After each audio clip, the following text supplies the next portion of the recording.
video, I want to talk about something in my industry that we talk about, and I think other industries will talk about this, of niching down, be known as the person that does X. I'll tell you what, I get just as happy doing a $4 million purchase as I do doing an $80,000 first-time home buyer purchase. I'm dead serious on that. But one of the things that I am known for is handling divorce transactions. I've really made some really good connections with some attorneys that trust me with their clients. There was an attorney recently that connected me with a client who was working with somebody else, and ultimately it wasn't working. So in a divorce transaction or a separation transaction, even if you're not married, if you get awarded a property, then that property is considered yours, whether you're on the deed or not. And if you watch any of the videos that I post or any of the other posts that I've done lately or in the past, I discuss what's known as an LLPA. So an LLPA stands for a loan level price adjustment. And this particular client had some really big loan level price adjustments due to credit score and due to the transaction needing to be considered a cash out refinance. So in knowing the divorce attorney and in speaking to the divorce attorney, I wasn't involved in the beginning. If I was involved in the beginning, it would have been best, which ultimately they were able to amend their agreement to have it say that this particular person was buying out their spouse or ex-spouse. As a result of doing it that way, the client saved the loan level price adjustments.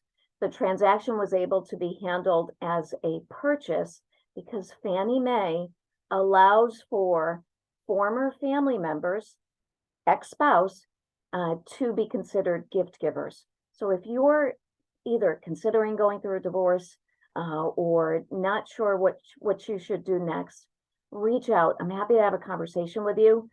These are transactions that are near and dear to me. I'm a kid of divorce. My mom got divorced when I was 4. She remarried my stepdad when I was 12. I just remember what it was like for her being a single mom. These are transactions that are not always fast, and that's okay. They oftentimes take time. You know, there's stages sometimes of grieving that I think people need to go through. A recent refinance that we closed, the client started with me last year and just took a while to get to that point of saying, hey, you know what, I'm ready to do this. So if you are thinking about separation, divorce, if you're not on the deed of the property, if you don't have ownership, let's speak first before you confer with your attorney so that we can discuss a strategy on how the decree should be written, that you're not awarded the property, that you are to buy out your ex. And sometimes if there's credit issues or income issues or things that you need to work on, you need a timeline.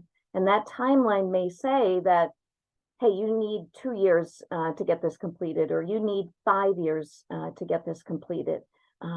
If credit is an issue and you've been awarded a property and you can't have your decree amended, then that could cause problematic because it needs to be considered a cash out refinance.